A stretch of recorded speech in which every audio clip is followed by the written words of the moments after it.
What is up, everybody? This is Out of the Ice, coming back again to Dragon Ball. A little bit sooner this time. I was excited to start it. It was a little bit shorter of an arc, and it was a hell of a lot of fun. Oh my... Honestly, this has been my favorite arc so far.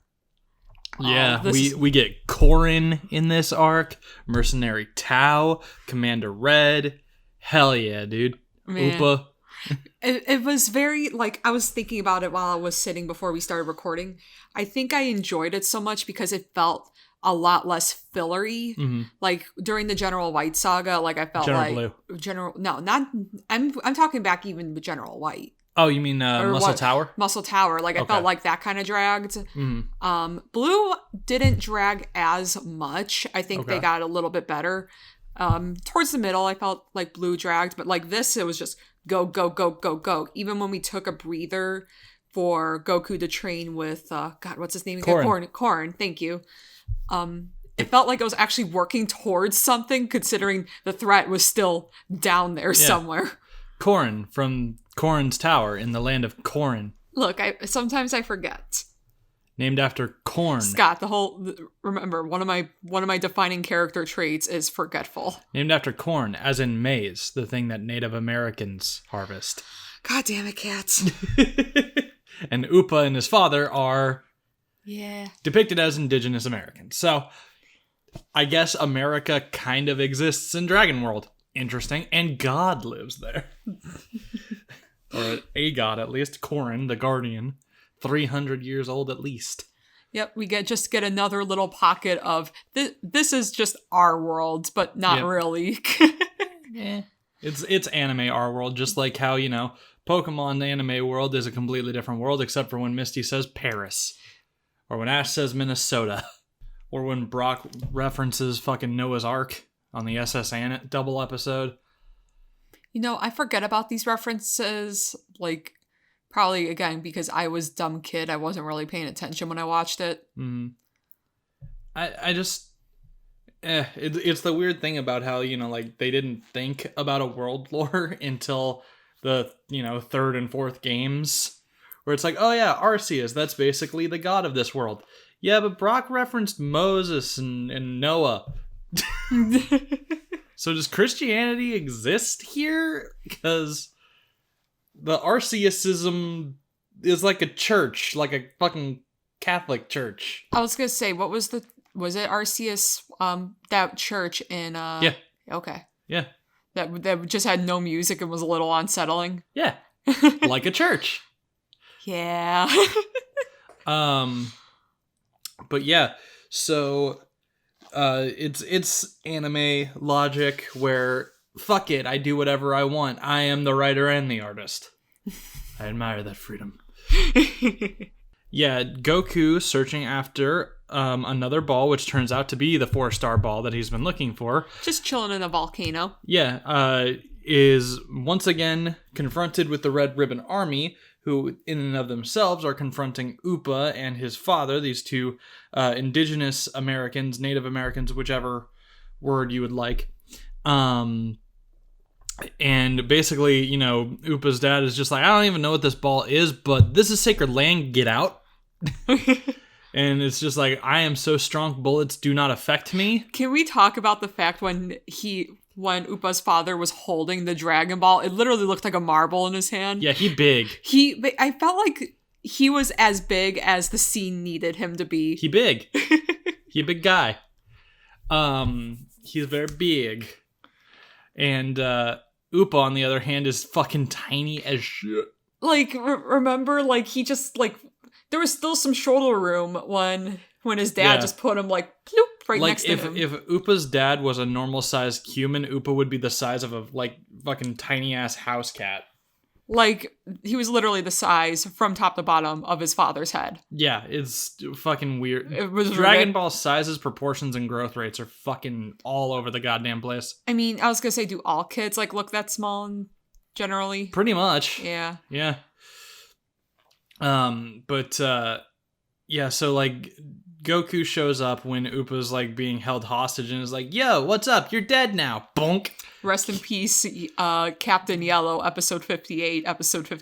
Yeah. So that's taken care of. Goku has some fucking soup. And then another fucking like mercenary Tao shows up after being hired by the Red Ribbon Army. This dude from, I don't think they mention it, but he's from the Crane School. And we'll find out about the Crane School in a couple arcs. I did like how they introduced Mercenary Tao's power level. Because meanwhile, Blue is sauntering his way back, complaining about his hair. Yeah. Makes it back to the Red Ribbon Army. Red chews him out, but... And it's like, oh, hey, fight Mercenary Tao. And it's like, oh, well, General Blue is, holding a good amount of his own against Goku. So this should be, he's dead. That literally 10 seconds. Oh, he got killed by a tongue. So, all right, this is Pinky. Yeah, that was the weirdest shit. But yeah, that's how we showed his power level. Just fucking wreck the last enemy in 10 seconds. Damn, it's like, what an entrance. No one has a more skilled tongue than I. Nice. What a way to introduce the next threat. Yeah. And then... he literally is just like, a jet would be too fucking slow. I'm just gonna fucking huck this pillar and then jump onto it, ride it all the way to fucking America. Now, which game was it that it's a rideable vehicle? I believe either Xenoverse or Xenoverse 2. Where, like, you can just have these little vehicles, which are completely fucking useless, by the way. They're completely superfluous. But if you pre-ordered, you got Mercenary Tao's little pillar shit. It doesn't even do the cutscene of you throwing it, though. It literally just, you're on it now. Well. And it goes really slowly. Oh, that's kind of sad. But yeah, I appreciate that they remembered Dragon Ball and that it was such a, in the grand scheme of things, it was such a small part of the overall Dragon Ball universe, but people embraced that. I want Mercenary Tao in Dragon Ball FighterZ. That current fighting game. Oh, he's not? No, but just like every single fucking, it'd be so cool. He just enters with the fucking pillar. Oh. Just, hello. And his level 1 special is the tongue move. And his shirt that says "kill you!" exclamation point. Yep. And then it has the insignia, which is when I remembered. Oh yeah, like because it's an insignia like Goku's on his gi. Mm-hmm. Here and then on the back. But it's not the same letters because it's a different martial arts school, and you're gonna find out about them in a later arc. Mm-hmm. I'm not gonna say shit about them right now. Okay. I wasn't even paying attention. I didn't even look at the... Yeah, no, you don't pay attention to any aesthetics. The artist in you dies. Yeah, I do, because it's like, oh, hey, you wanted this yellow, right? Well, here you go. Is it right? You don't call me out like this. And then it's like, yeah, it's fine. And then everybody else is like, wait, why is that green? I'm like, well, I asked my non-colorblind friend who commissioned the piece, and she didn't tell me the color was wrong. So fucking blame her. You traitor. I'm sorry. You're supposed to be an ally to the colorblind, damn it. Look, I learned a very valuable lesson that day. Have I been anywhere near as bad since? Not intentionally. I wasn't... I'm trying, man. But yeah. No, the one who's the worst about it right now is our friend Oxy. We'll just be like, oh, it's the purple one over there. Purple. And he's like, right. Shit, you can't see that. Oh, I'm a colorblind illustrator. God must laugh every time I try to do things. Should just work in black and white, which I am currently. But whatever. But yeah, so Mercenary Tao kills Upa's dad and then completely wrecks Goku's shit. Goku has to pull out the Kamehameha, and it doesn't kill Tao immediately. I'm glad. Doesn't take him out. I'm glad, because I was writing when he was getting that ready. I'm like, man, this is really Goku's just cheat code to win everything, isn't it? And then, nope. And it's like, wait a minute, how did you survive? And it's like, surprise, bitch, I'm a key user too. Wah-bah! And shoots him with the Dodon Ray. Which is also like a wave technique, but instead of 2 hands, it just uses 1 fingy. And that makes it way more precise and like piercing. Oh, I don't want to completely wave over Upa's dad's death, because I remember I was like, oh, it's brutal. It's brutal as hell. Yeah, literally, like he tries to jab a spear into Tao. Tao just grabs it, lifts it and Upa up, yucks Upa up into the sky, still has a spear, and is like, oh, hold on, here's this back, whah! And just throws it through Upa's dad. And, like, the narrator sounded so sad as it's happening. Yeah, it's just like, no, Upa. Damn, he was cool. Yeah, he was so fucking big. How can Goku take on this guy? He's so small. Yeah, so he completely wrecks Goku's shit to the point where Upa thinks Goku is dead, but because of things that will be revealed in Z, Goku is alive. And it turns out that the reason that he doesn't have a fucking hole in his goddamn chest is because of where he had his grandpa's Dragon Ball. It was in his short. Aww. And so he's like, oh, my grandpa saved me. Oh, man, sorry your dad got fucking murdered right in front of us. And Upa's just like, yeah, it sucks. I mean, it happens, but it sucks. And it's like, yo, he might come back. So, how could I get stronger? And it's like, well, you could go talk to, Korin. It's like, who's Korin? Well, Korin is the guy at the top of this tower. And if you make it up to this tower without fucking falling off and dying like an idiot, then you can get a sacred water drink that will completely give you more power. And Goku, being the power-hungry child he is. Yeah, but weirdly, it's like, oh man, a power-up, that sounds sick. And I'm like, you're gonna come to not have that opinion later. Eventually, he's just like, oh, a power-up? Nah, I want to do it on my own.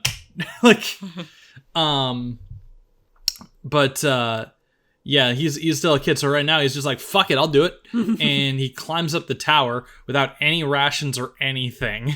He's just complaining about food the entire time. Mm-hmm.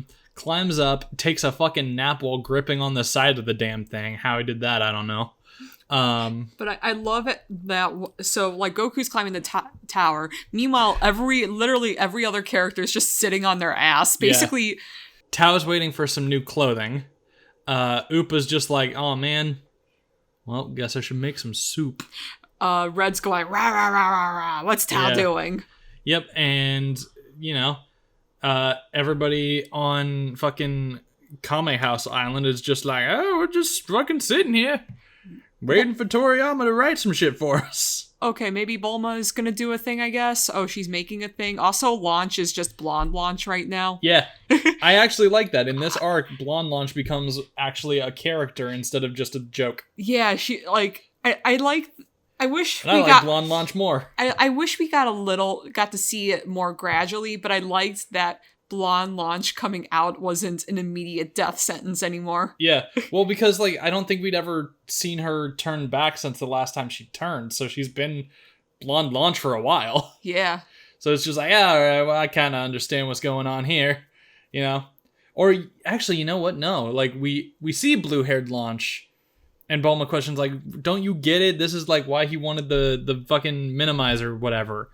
Then we only see Blonde Launch since then. So we don't see them change that time. But yeah, Blonde Launch is constantly fucking cradling that gun. Just be like, oh yeah, I'm gonna shoot the fuck out of somebody. Unfortunately, never gets to. Aww. Yeah, it's just like, fuck it, whatever. What you want? Forget about it. And I'm like, I like this Launch a lot better. And, yeah, so it's just like, oh, I'm going to make a Dragon Radar. Oh, shit, it's getting jammed. Well, now I have a non-jammable fucking Dragon Radar. And I'm going to make a scout plane. And a phone. Roshi tries to get dirty with it again, of course. Yeah. Now that it has a camera, he's trying to creep on girls at the beach. Yep. And so, that doesn't go well for him. Never does. He ends up throwing up because he saw some man ass. Probably a little bit of the back sack. And, yeah, so he's like, ah! And it's like, oh god, I hope that he actually gets something to do because this shtick is getting boring. And it cuts back to Goku, still climbing the tower, finally makes it to the top, looks at some water, and it's like, oh hey, that's Bulma. Oh hey, that's the past.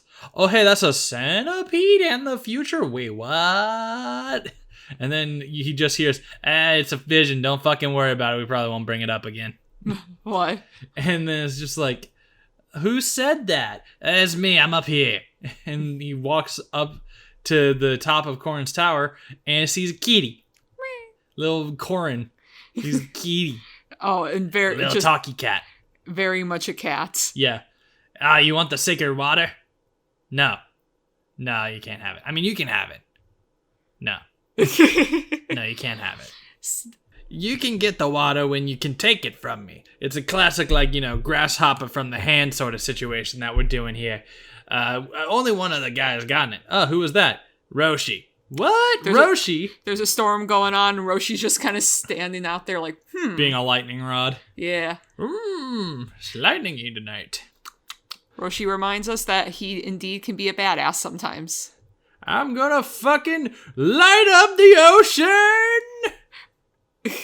Now to find some porno mags. We also kind of learn how old Roshi is. 300. Because that was when he did it. Yeah. And he was already around an adult or teenager by then. But we did know that he drank from the Fountain of Youth at some point, according to Turtle. So, but yeah, and so it's like, oh wow, Master Roshi did this. How long did it take him to do it? 3. 3 days? Nah, 3 years, dummy. 3 years? I don't have that long. Well, you better fucking hurry up and get this water, huh? Oh, is this Dragon Ball important to you? Yeah. Toss. No! Goku has to go all the way back down Korin's tower, all the way back up, does it in 3 hours, and Korin's just like, that's pretty good. But without saying it to Goku, of course. And he introduces the Sensu Bean, a magical bean that here we see gives you energy and fills you up with at least 10 days worth of fullness. It has some other properties too that we will learn. Oh. I'll just say it right now. It can heal wounds. Really? Yeah. Interesting. If you're fucked up, eat a sensu. Oh. Good. I don't know how much it can heal, but I know it can heal broken bones, wounds, open wounds, head trauma, ki blast burns. Damn, that's that's literally a miracle pill. Yeah. Sweet sciencey magic. And then he's like, there you go, here's a sensu bean. I'm eating a fish. Nom nom nom nom. How did he get a fish? Fuck you, that's how. Also, I have this cupboard. It's a washer. And by a washer, I mean it's literally a fucking river that goes up and down and up and down. I just keep shit in it. But yeah, so Goku is training with Korin, and Goku's just like, how do I get the water? And you take it from me.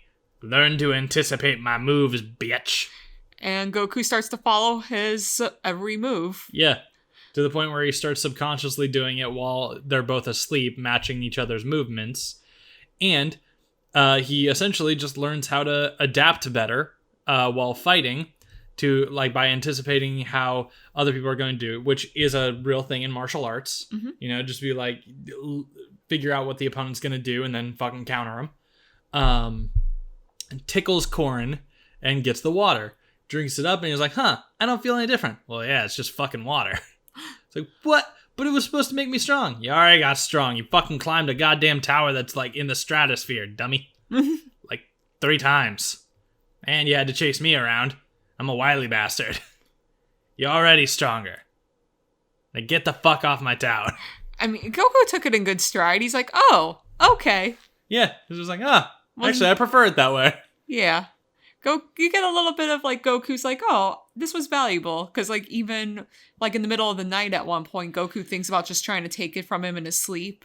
And he's like, no. Nah, I'm going to do it the right way.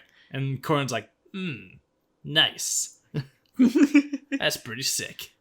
And then he goes back down the tower pretty much right in time because Mercenary Tao shows the fuck up. The kid is just like, yee! He throws his tiny little axe. Yeah, Upa throws a tiny little tomahawk and obviously misses, and then he's just like, and he gets fucking choked out. And then Goku is just like, let that child alone. And says the child. Yeah.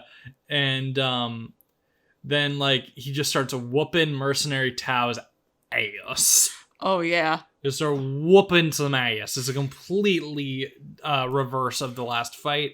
Eventually Mercenary Tao's like, you got the sacred water, didn't you? And it's like, yeah. And it's like, fine, I'll fucking get it. And then Goku's just like, whatever. I know his type. He ain't gonna do shit.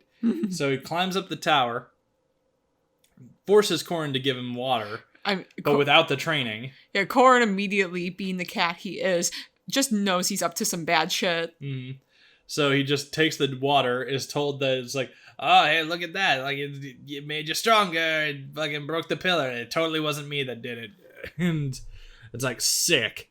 And it's like, oh, well, you know what? The climb back down is kind of treacherous and shit. Here you go. He has a cloud. It's like the one the kid has. Oh, sick. And halfway down, Korin's just like, and gone. God, I love Korin. Yahoo! Might as well have. And then he lands, and he's like, and then Goku's like, hey, you do look a little bit stronger, let's fight. And completely wrecks his shit again. Like, literally, he lets Mercenary Tao beat the ever-loving crap out of him, and is just like, oh, no, I'm fine. Also, I know everything you're going to do now. Then, like, Mercenary Tao tries one last underhanded trick. Brings out an actual weapon. A fucking grenade. Throws it, and Goku's just like, kicks it back at him, and Mercenary Tao explodes. It's like, shit! And then Upa's just like, oh man, what are we gonna do? My dad's still dead. I'll just get the dragon to wish him back to life. Hopefully that won't be like a pet cemetery sort of deal. And then Upa's like, oh, sick. And then it's just like, all right, I'm gonna go kick the ass of a whole evil army. So, and this was the moment I came to two different thoughts. First off, so I guess we're establishing now, possibly, that Dragon Balls can just bring people back to life. Mm-hmm. So that's interesting. Mm-hmm. Also probably very abusable. Oh, he's smiling. Then there's us. So I guess character death doesn't mean anything anymore. So there's that. And then the other thought was, after Goku completely wrecked Tao's shit, I'm just like, and he's like, I'm gonna go fight the Red Ribbon Army. I'm thinking like, okay, what does the Red Ribbon Army still have? They have a fortress of cowardly soldiers. They have there's a henchman that hasn't proved any sort of combat worth yet. Yep. I don't think we have, at this point, I didn't think we had any more color generals or captains or whatnot that even matches Blue in power, because Blue is the only one that was actually held a decent fight against Goku. So I'm just like, Goku's just gonna murder fucking everyone. This is not even gonna be a fair fight. Yeah, one of the soldiers just goes to the other and was like, hey, look, my wife just had a kid. And then, like, another one is just like, oh, yeah, I have 2 kids. And I'm just like, those poor orphans. I'm just like, yeah, Goku's a monster. He's going to ruin them. Defeat them, Red Ribbon. You can't hear the song because the narrator won't shut up. Oh, yeah, I was going to say that. Like, I'm like, who, like, this is like some, like, the reverse of, like, you know, Sonic Adventure. Anytime there's the music playing, it just overpowers the voices. I do wonder, because, like, I haven't seen the Japanese version, but I wonder if the Japanese version doesn't have a narrator at that point. And it's just kind of like, you know, all of the flashbacks and stuff are just, they speak for themselves. Yeah. Because I do know that there are parts where, you know, because it's American television, people doing the scripting and stuff think that people are like really fucking stupid. So there's like one scene where just like I don't want to watch the English version when we go to Z because they fucking ruin it. Oh. Because it's a scene that's like completely silent except for a haunting score, you know, and like symbolism and imagery and stuff like this, until finally a character just snaps and screams in rage. Meanwhile, in the American version, it's just like, talking monologue in my head, talking, I need to do something, talk. And it's just like, you ruined it. You ruined it. You couldn't just let this scene speak for itself? You have to fuck up all of this imagery and symbolism and beautiful art? Localization. Fuck you. And I can't remember if the Kai one fixes that or not, because Kai is essentially a redone dub and slight editing of the original Dragon Ball Z to make it fit more of the pacing of the manga. Mm-hmm. And I keep trying to be like, all right, do we watch Z? Do we watch Kai? Do we watch Z? Do we watch Kai? Because like Z has some funny shit that's like purely anime only, not from the manga, or just like weirdness of it being an older dub. But Kai is like so much better objectively for the most part. Well, I mean, if I'm experiencing Dragon Ball, I'd feel like it'd make more sense. As long as you're not watching the Nickelodeon cut of Kai. Because that's rough. No, Nickelodeon had it? Nickelodeon had it, and they had basically an altered script. Oh. But then Funimation had an uncut script on Funimation Now. That's a lot better. Okay, that's good. I'm just saying, I can't go back to Vegeta saying, darn you, after hearing Goku say damn in the recent movies. Amazing. But yeah, God, where were we before this? Goku was about to wreck some shit. Oh yeah, narrator was speaking over it, calling Goku the hero. What was it? Yeah, champion of good. And I'm like, he's champion of wanting to fucking fight people. He's champion of fighting sexual. He's literally the, like, what do you guys used to say? Like, I fight for my friends. Yeah, I fight for my friends. I fight my friends. I fight. Fight. Roy's our boy. Roy's our boy. Yeah, that's Goku. Yeah. But like, just that mixed with Lucario, you have Goku. That's it. But yeah, so he starts storming the compound. Bulma figures out where he's going thanks to the scout plane that she made, trying to track him down and figure out where he's going there. And she's like, oh shit, he's going after the Red Ribbon Army. We got to go back him up. So they go to try to back him up. But of course, they're like way fucking slower because he has a head start and they're in a fucking plane instead of a Magicloud. Meanwhile, Red is just like, oh, Tao's coming back. Yeah, Tao's coming back with the Dragon Balls. And blah, blah, blah, blah. You get a little more look into his Napoleon complex. Yeah. It's like, never stand next to me, never look down on me, blah, blah, blah, blah. Suddenly Irish accent, and now it's gone. Yeah. It's really, and now the fucking train shows up. I swear to God, every single time we do a podcast, ladies and gentlemen, just recently, this one will probably be able to cut out, but like the fucking water heater was able to be heard, now the train's going off. I hate this apartment. I'm pretty sure the other one that we're looking at will be a lot quieter. It's not near the train tracks and it's a bigger place, so this won't happen with the water heater either. Anyway, like, if they ever freaking call us back on that. Cross fingers. Yeah.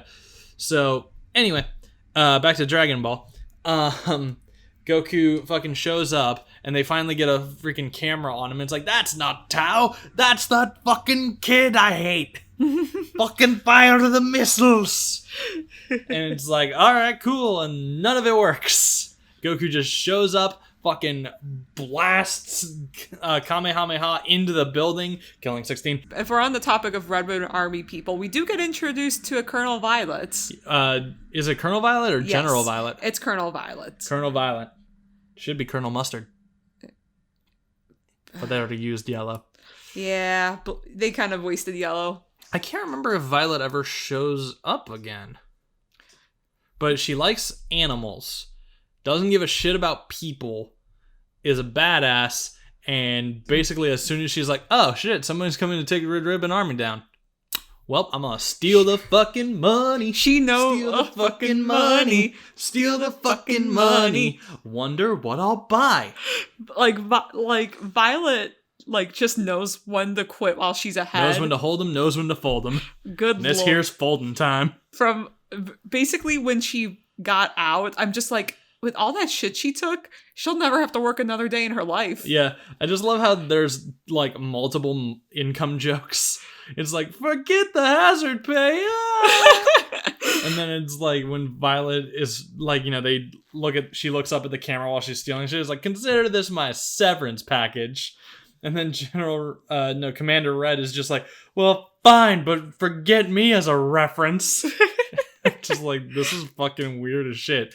Especially because like Dragon Ball, they tried to like have more for kids. So it's like, yes, kids love those jokes about income wages. The only thing I can think of is like, it's like maybe the parents will be sitting with the kids watching this. Probably not. It's Dragon Ball. No, it's not. Yeah.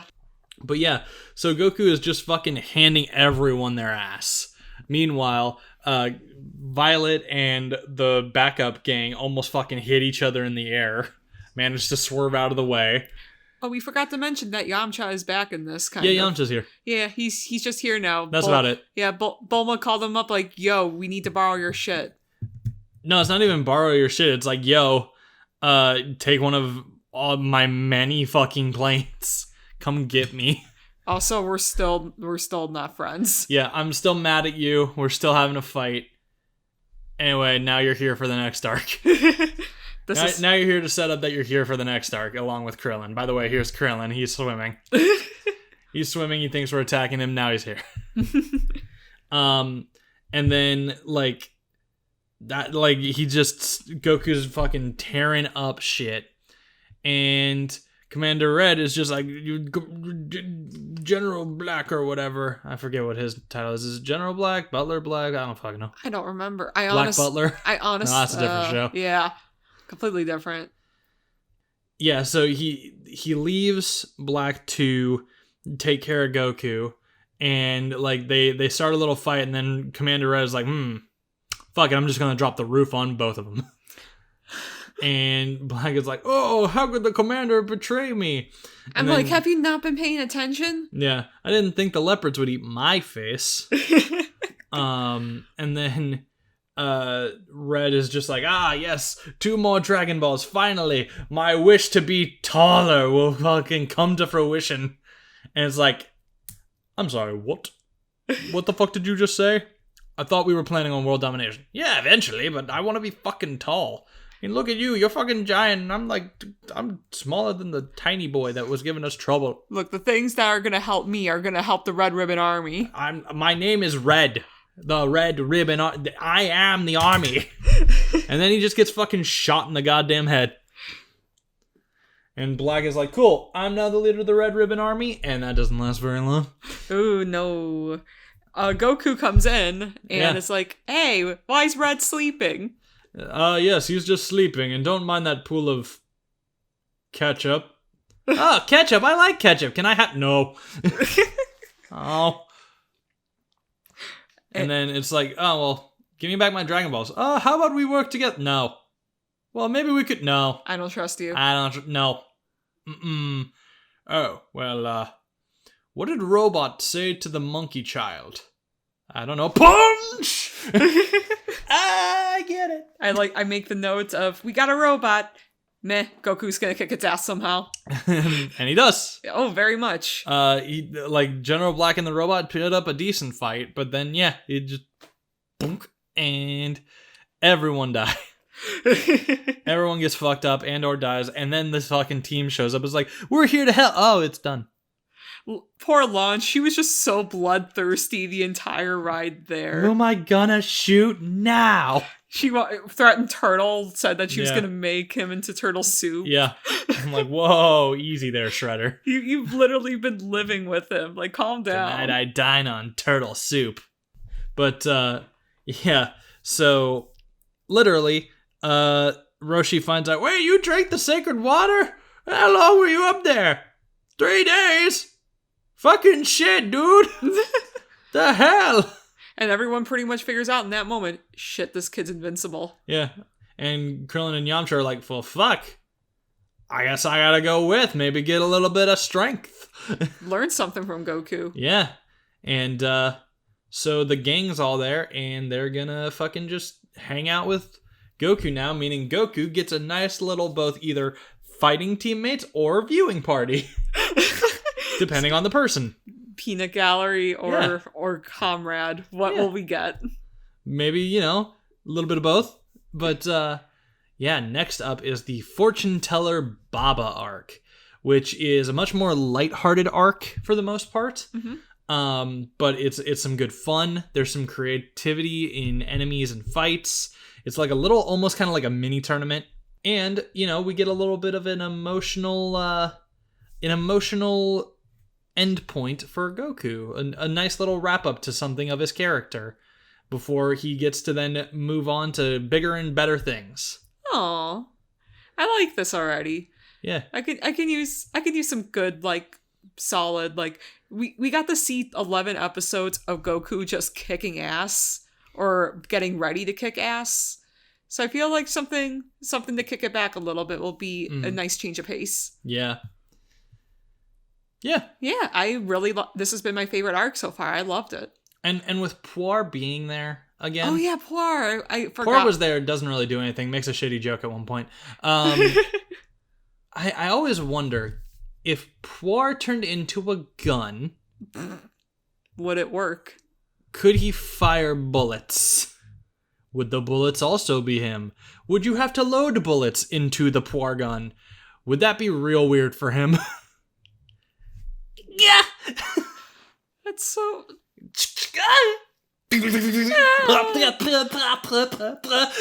Oh god, that's horrifying. These are the questions that must be asked. Because I think at one point Poir does become a sword, though nothing happens of it. That was either before or after, or I'm making that up. But like, I feel like I've seen that somewhere. I'm just like, how would that work? Like how? Who's responsible for the murder in that case? Yamcha, Poir, or both? Yes. Poir was the weapon. At the very least, Poir's complicit.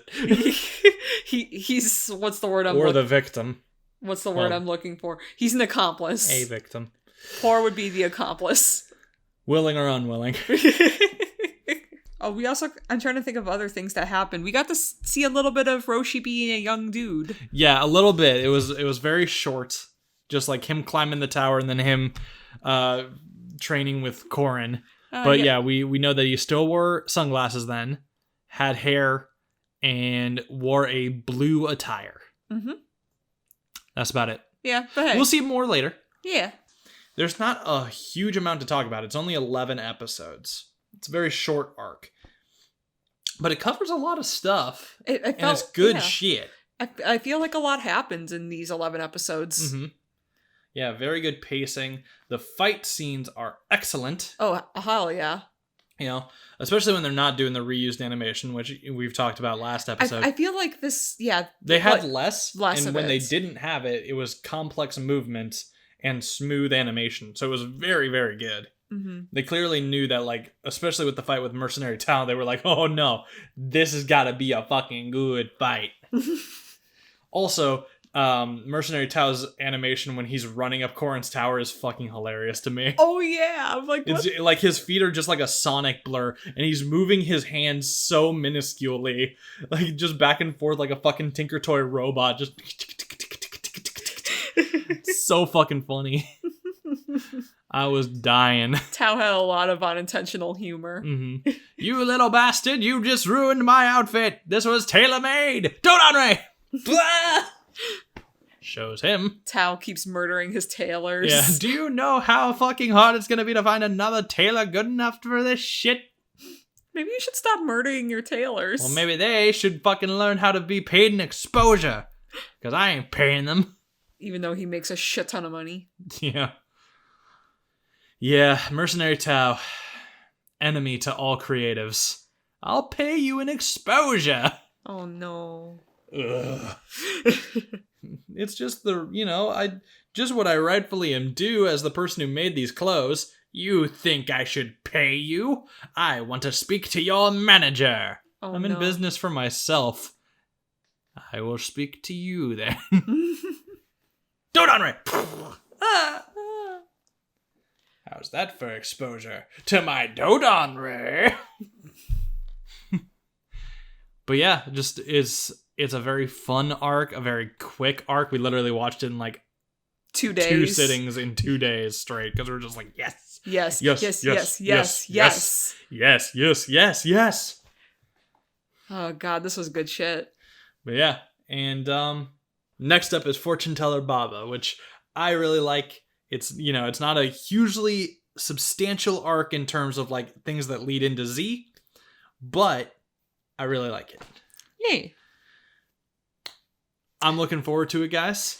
So am I. We might be like just speeding along to Z here now. Like it's starting to pick up. Yeah, I want to keep watching. Fuck yeah, dude. All right. Well, that's it for us on this Dragon Ball retrospective. The Red Ribbon Army has been disbanded. Man, that ribbon band is disbanded. Oh shit, that was a bad joke. That was wasn't as bad as Poir's. Is it as bad as the joke I told you at the grocery store today? I don't even remember that one, so probably not. But yeah, so yeah, I think that's it for us this time. Bye. All right. Thanks for listening. We appreciate it. Yeah. Out of the Ice Pod 1 is our Twitter. My Twitter is Mutagenworks. I got a webcomic. Our YouTube is Kingdom of Geekalon. GeeKalon. Cat27 on Twitter and Cat's Crochet Creations on Instagram. Yep, I'm also on Instagram, Mutagenworks. It's the same as my Twitter. If you go to my Twitter, you see my Instagram. If you see my Instagram, you see the Twitter link. They're both, they cross. It's all social media. Yeah, and I don't use them a lot. I basically use it to just post shit when I draw it. Yeah. But if you want to do that, check it out. I'd appreciate it. Later, everyone. Bye. Bye.